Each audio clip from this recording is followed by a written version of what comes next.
Welcome back दोस्तों। आज अपने साथ एक और बाइक रहने वाली है जो कि है अपाची RTX 300। काफी ज्यादा चर्चित बाइक जो है वो रहने वाली है। आज के इस वीडियो में हम करने वाले हैं इसका एक ऑनरशिप रिव्यू। बाइक के ऑनर से मिलेंगे और जानेंगे कि भाई उन्होंने इस बाइक को क्यों परचेज किया, अब तक जितना भी यूज़ किया है, क्योंकि काफ़ी अच्छा यूज़ जो है बाइक को कर चुके हैं, काफ़ी टाइम जो है इन्होंने इस बाइक को एक्सपीरियंस कर लिया है।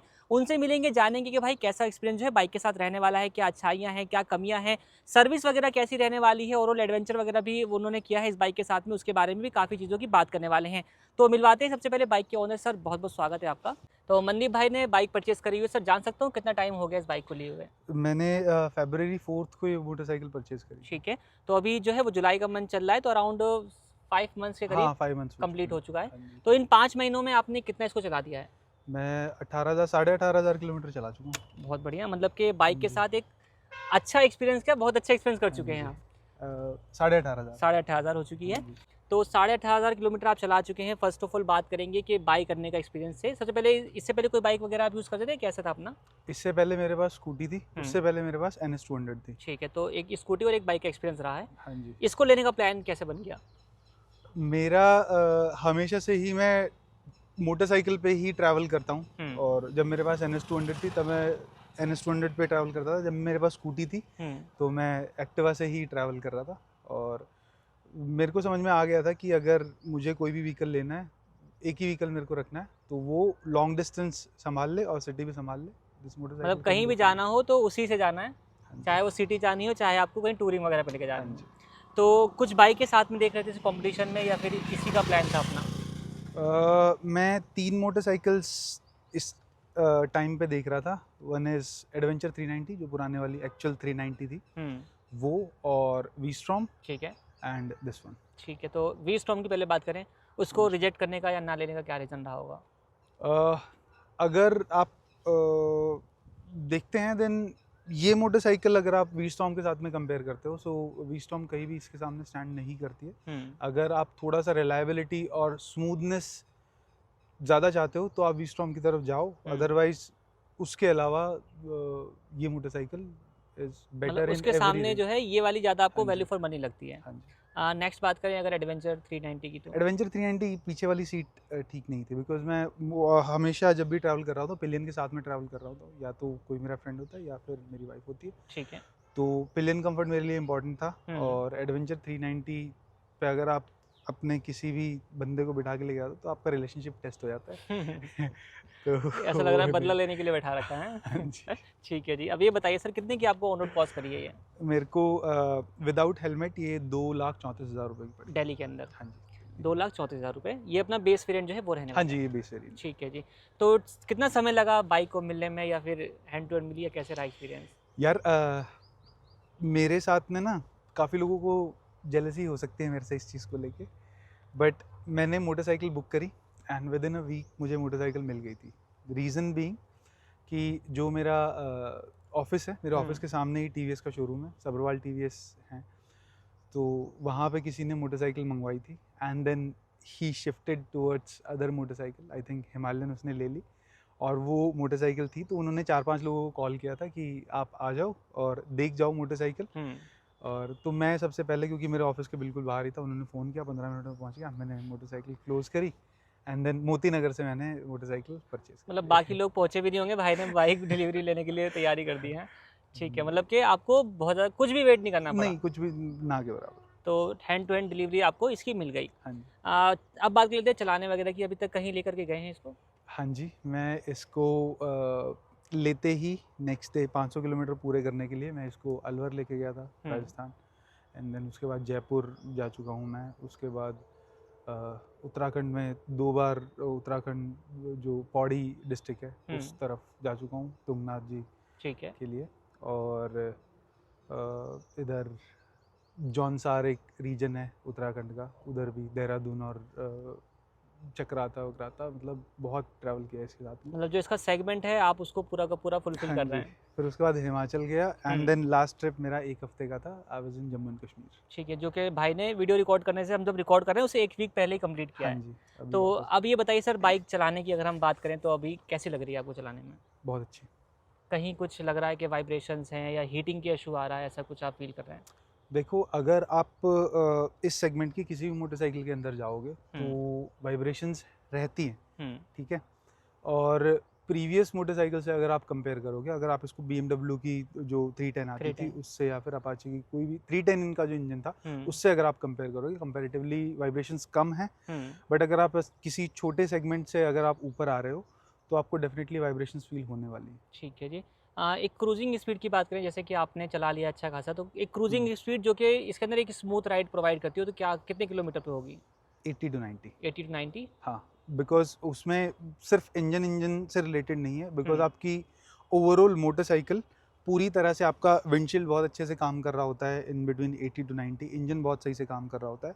बट मुझे विंड ब्लास्ट, बिकॉज मेरा हेलमेट जो है बीक वाला हेलमेट नहीं है, तो मुझे उतना ज़्यादा प्रॉब्लम नहीं होता। मैं 110 भी क्रूज़ करता हूँ, कोई इशू नहीं होता। बट अगर आप एक कंफर्टेबली अगर आप क्रूज़ करना चाहते हो तो 90 तक आप बहुत अच्छे से क्रूज़ कर सकते हो। आपके पास विंड ब्लास्ट भी नहीं आएगा, इंजन भी बहुत अच्छे से, और उस स्पीड पे आपके पास इतनी पावर है, अगर आपको ओवरटेक करना है किसी व्हीकल को तो आप बहुत easily, you just pull the throttle, आपको गियर भी लो करने की जरूरत नहीं, you just pull the throttle and you can overtake. ठीक है, तो ये जो स्पीड आप बता रहे हैं, ये विद पिलियन है या फिर सिंगल?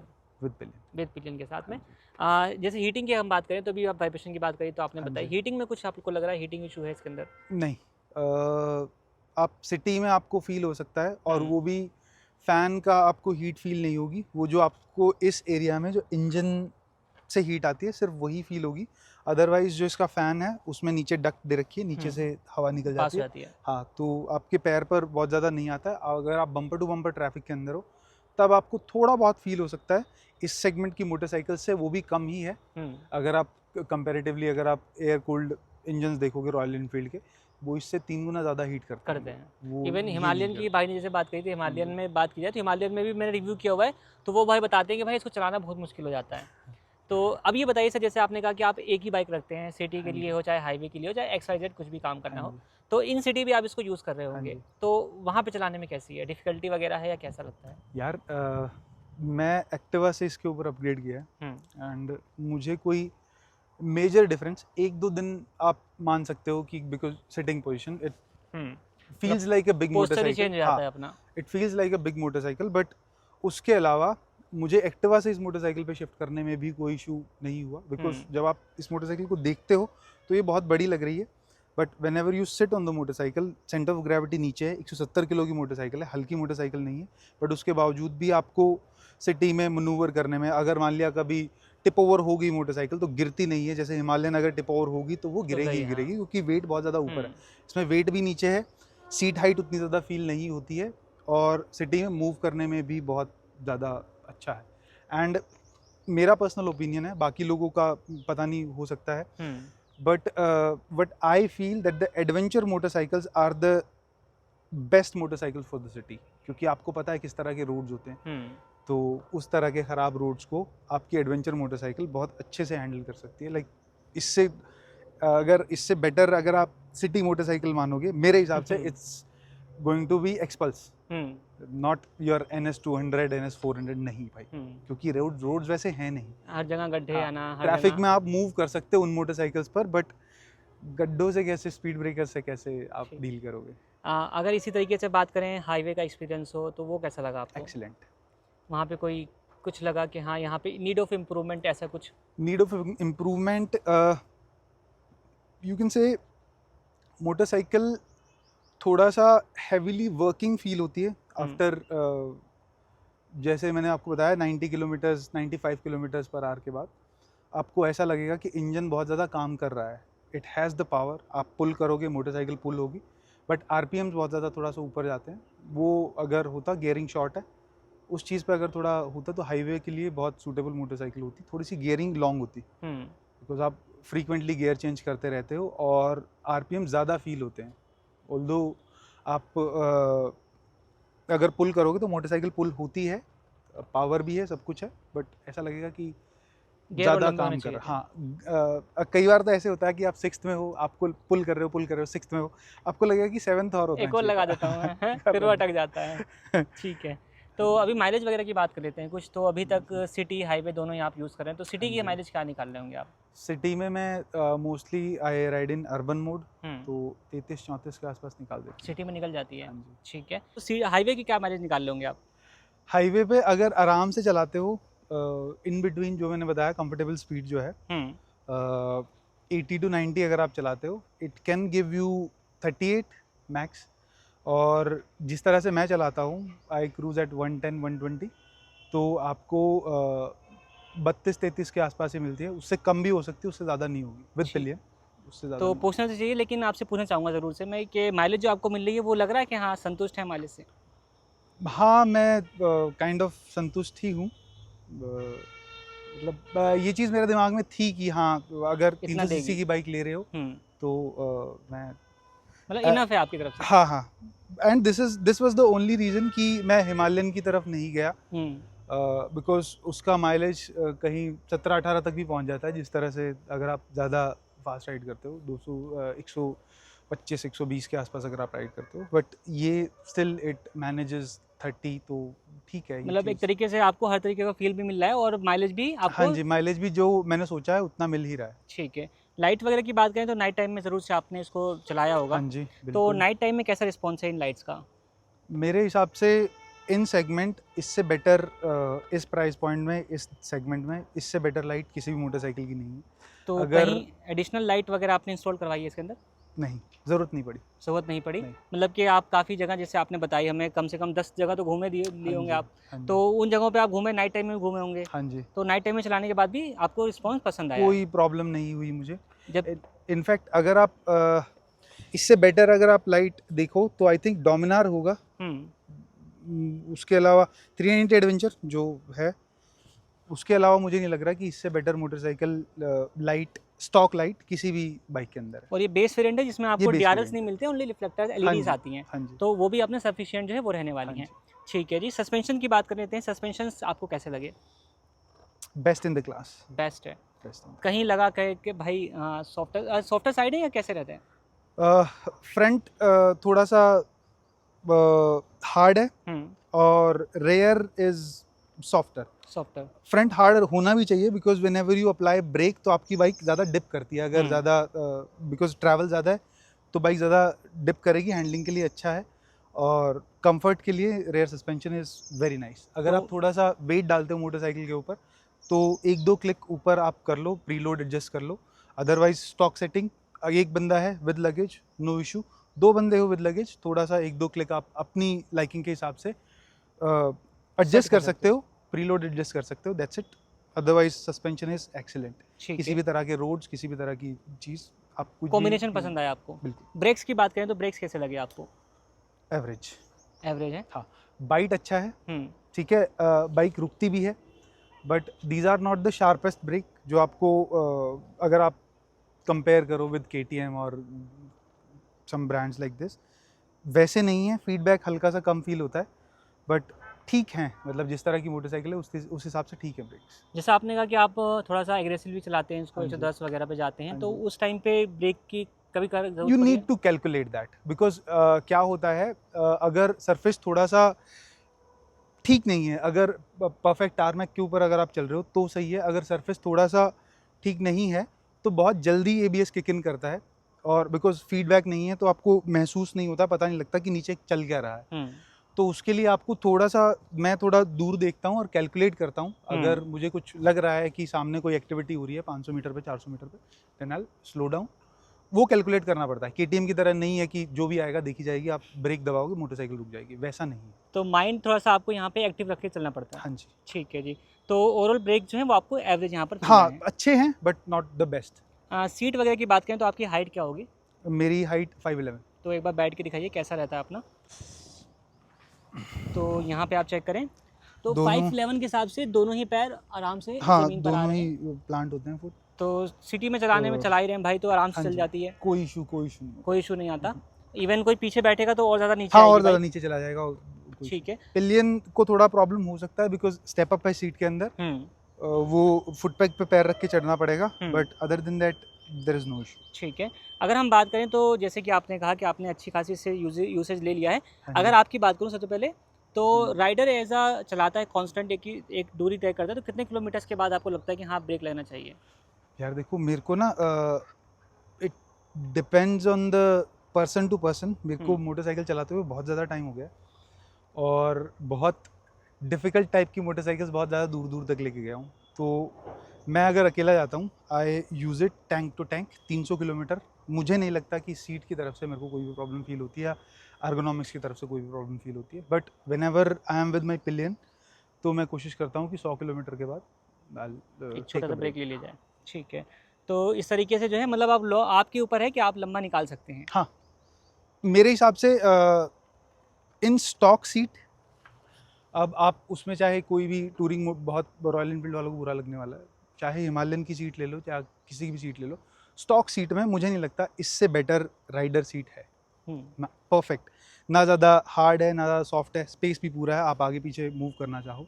अगर आप ज़्यादा सॉफ्ट सीट यूज़ करते हो तो आफ्टर 50 60 70 किलोमीटर के बाद आपका बट सिंक करता है और उसकी वजह से बट एक होना शुरू हो जाता है, वो इसमें नहीं है। ठीक है, जैसे कि अभी मैं पीछे बैठा था तो मुझे हल्का सा हाँ जी। लगा कि एक वाइब्रेशन सी आ रही है। हाँ। अराउंड 70 की स्पीड पे थी।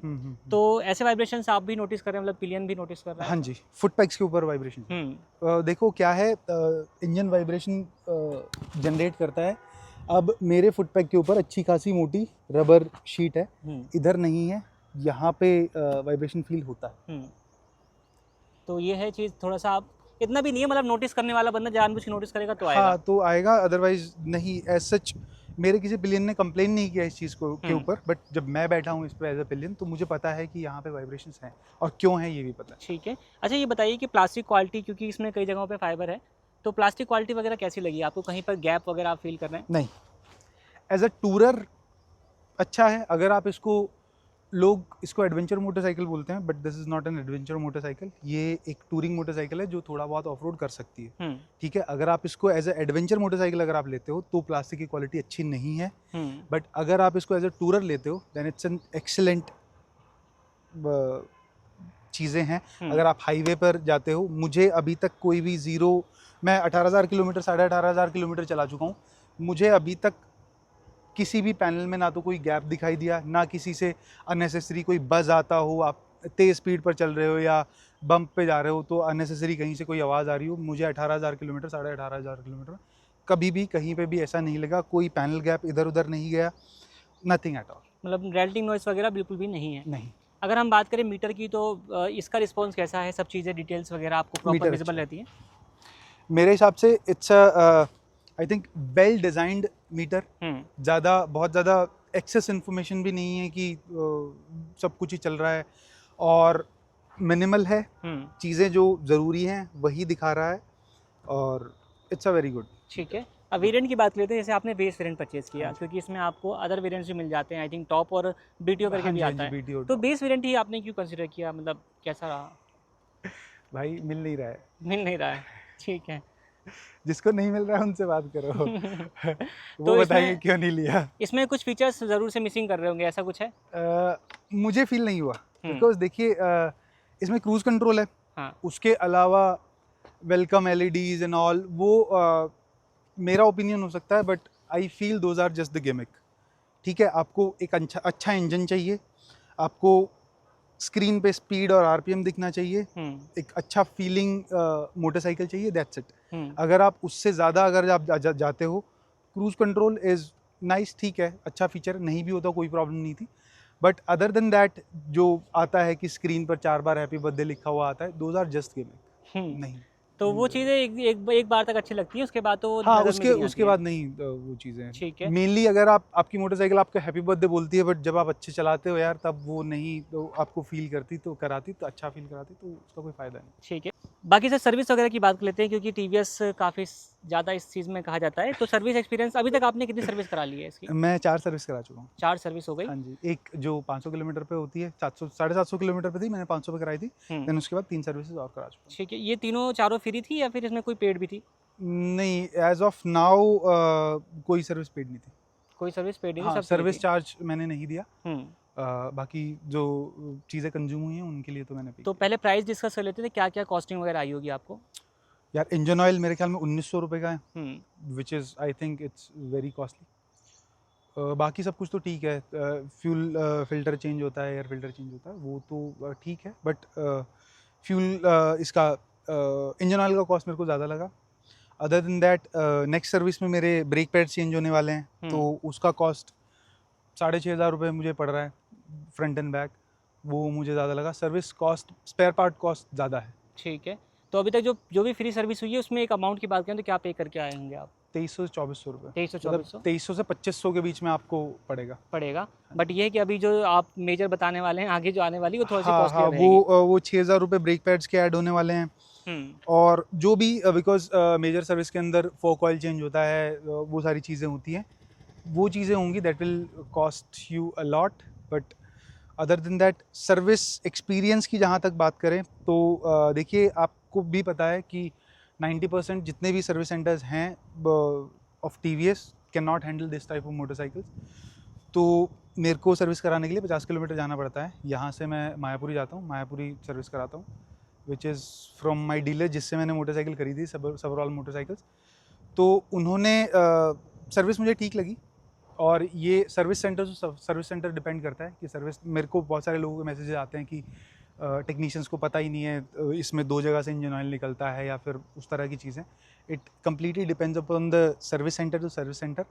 मुझे अभी तक ठीक सर्विस मिल रही है, लेकिन काफ़ी उसके लिए लोगों आप को नहीं मिल रही। 50 किलोमीटर जाते हाँ, हैं। 50 किलोमीटर मुझे जाना पड़ रहा है। ठीक है जी, तो ये चीज़ है कि आपको पहले से ही देख के चलना पड़ेगा, हाँ जी, आसपास के सर्विस सेंटर पता करना पड़ेगा कि कहाँ पे आपकी सर्विस बढ़िया हो रही हाँ है। जी। एंड वन मोर थिंग, अगर आप इस तरह की मोटरसाइकिल ले रहे हो तो आपको थोड़ा सा ना चीज़ें कैलकुलेट करके चलनी पड़ेगी, बिकॉज इट्स अ TVS। तो आपको चीज़ें कैलकुलेट करके चलनी पड़ेगी। जैसे मुझे पता है मेरी नेक्स्ट सर्विस पे मेरे ब्रेक पैड चेंज होने वाले हैं, या मेरा कोई भी ऐसा कंज्यूमेबल है जो मेरा नेक्स्ट सर्विस पे चेंज होगा, तो मैं एटलीस्ट 1 हफ्ता, 10 दिन, 20 दिन पहले अपने सर्विस सेंटर को इन्फॉर्म करूँगा कि मेरे X एंड X डेट पे मैं सर्विस के लिए आ रहा हूँ, आप ये स्पेयर पार्ट्स मंगा के रखिए। ठीक है, अगर आप सोचो कि बजाज की तरह आप जाओ और आपको चीज़ें मिल जाएंगी, वो नहीं है। ठीक है, तो मतलब आपको प्री प्लान सब कुछ रखना हाँ, प्री पड़ेगा। प्लान रखना एक पड़ेगा। बार जा करके इसकी एक बार चेकअप करा लीजिए, देन उसके बाद दवाई लेने जाइए। ऐसे हाँ, वाला चलने वाला है। और अगर आप थोड़ा ज़्यादा चलाएंगे मोटरसाइकिल को तो आप समझ भी जाओगे कि कब किस चीज़ की ज़रूरत है, कब रेगुलरली चीज़ें सिर्फ चेक करनी है कि हाँ यार, इंजन ऑयल ठीक चल रहा है और मेरा ब्रेक ऑयल ठीक है, सारी चीज़ें, ब्रेक ऑयल वगैरह तो मिल जाते हैं, बट मेजरली स्पेयर पार्ट्स आपको पहले प्लान करके चलना पड़ेगा। क्लच अगर आपको लग रहा है कि ठीक से फील नहीं कर रहा है, आपको लग रहा है कि राइड पर जाने वाले हो, क्लच केबल चाहिए, तो आपको 10 दिन पहले बताना पड़ेगा, मंगवाओ उसको, मंगवा के रख लो, ठीक है, जब टूटेगी तब चेंज करा लेना। ठीक है, तो स्टॉक आपको खुद से मेंटेन करना पड़ेगा। ये हाँ। सर्विस सेंटर वाले काम थोड़े से आपको हाँ खुद जी, से जो है खुद से करने वो पड़ेंगे। स्टॉक मैनेजर बनना पड़ जाएगा। बिल्कुल। तो ये सब भाई का एक्सपीरियंस था। आई होप काफ़ी चीज़ें आपको जो है जानने को मिली होंगी। तो भाई अगर हम बात करें आज की डेट में, क्योंकि आपको लिए करीब 5 महीने हो चुके हैं, हाँ जी। कुछ चीज़ें नई भी आ चुकी हैं, तो अभी भी आप कहेंगे कि अगर कोई इस प्राइस ब्रैकेट में जा रहा है तो उसको ये बाइक सूट करनी लेनी चाहिए? आई थिंक डेफिनेटली, बिकॉज इस प्राइस पॉइंट में अभी तक एज ऑफ नाउ मुझे नहीं पता बजाज आगे क्या लेके आने वाला है, और I think biggest competition is going to be Bajaj, अगर कुछ अच्छा लेके आएंगे, बिकॉज आपको पता है किस तरह से प्राइसिंग वो कट थ्रॉट रखते हैं। सो एज ऑफ नाउ कुछ भी इसके आसपास नहीं है। क्लियर कंपटीशन आप लगा सकते हो प्राइस के अंदर, we Strom is nowhere around this. Power में लगा लो आप, फीचर्स में लगा लो आप, राइड कंफर्ट में लगा लो, V Strom is nowhere close to this. तो as of now this is the best motorcycle जो आपको टूरिंग अगर आपको करनी है और इस प्राइस पॉइंट में चाहिए। अगर आपको ऑफ रोड करना है then it is a whole different story all together, because off road में in this price point Xpulse is excellent choice. अगर आपको थोड़ा सा ऊपर जाना है, ऑफ रोड ही करना है, थोड़ा सा ज़्यादा रफ रोडिंग करनी है, then you can go for 390 जो 350 सीसी अभी जो आई है। बट अगर आपको रोड के ऊपर टूर करना है ऑन क्लियर टार्मैक, हल्का फुल्का आपको ऑफ रोड मिलता है, आप ट्रिप के एंड में जाके 5 किलोमीटर 7 किलोमीटर आपका होम स्टे रोड से नीचे है, this is the best motorcycle. तो मतलब एक तरीके से मल्टीपल जो काम है वो ये बाइक अपना कर देती है। हाँ जी, ऑलराउंडर टाइप कह सकते हो, जो हाँ कि जी। हर तरीके से आपको यूज़ आ सकती है। बिल्कुल। तो अभी तक एक नंबर से जस्ट रेट करना हो 10 में से, क्या नंबर देना चाहेंगे आप इस बाइक को? I would say 8 marks.